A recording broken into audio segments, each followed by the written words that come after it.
Graafikaobjektid.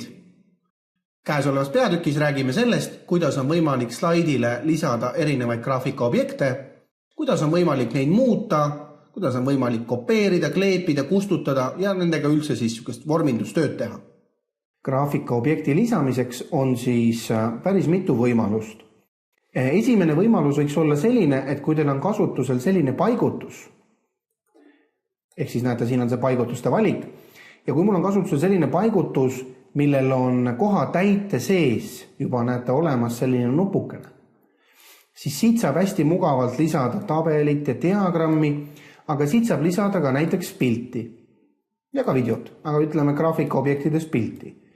Siis ei peaks kuhugi menüüsse panema ja saaks siit samalt. Näete, pildi lisamine, vastavalt kohe aken ees, valin pildi topeltklõpsuga ja pilt pannakse sellesse koha täitesse.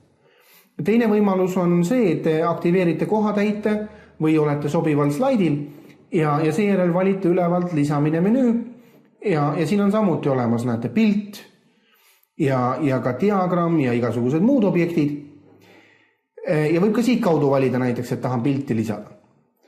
Samuti graafiliste objektide alla käiksid erinevad joonised. Nüüd selle jaoks peaks teil olema aktiveeritud, näete siin all, selline joonistuse tööriistariba. See tööriistaribade aktiveerimine käib vaademenüüst, tööriistaribad ja joonistus peaks olema siis aktiivne. Kui siin praegu linnuke on ees, siis ta on aktiivne ja selle tõttu ma teda ka siin all näeks. Ja nüüd siin ma võiksin siis valida mõne kujundi. Vaata, siin on erinevad kujundid. Siin on ilukirja galerii näiteks, kus saab erinevaid asju lisada. On tavapärane galerii, kus on erinevad helid, videod, teemad, taustad, täpid, mida saab lisada. Aga nüüd joonistatud objektidest võib-olla näiteks põhikujundid.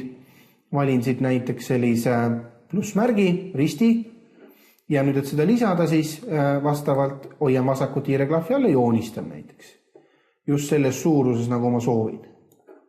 See nüüd on joonistatud graafikaobjekt. Siin on erinevad tähekesed näiteks olemas.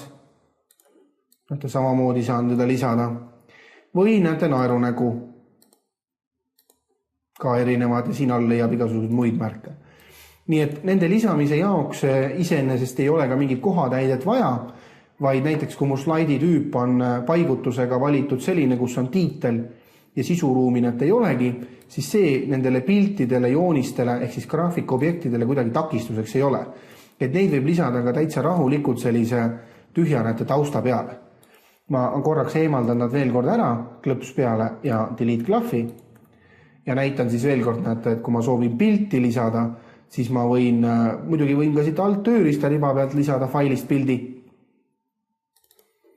Ja see ilmub lihtsalt siia slaidi peale, et siis ma saan ise tema suurust muuta ja saan teda paigutada. Ja joonistatud objektide puhul siis vastavalt saan siit valida pliiatsi alt, näete, siin on erinevad kujundid. Ja kui ma olen soovitud kujundi valinud, siis põhimõtteliselt lohistan tema suuruse.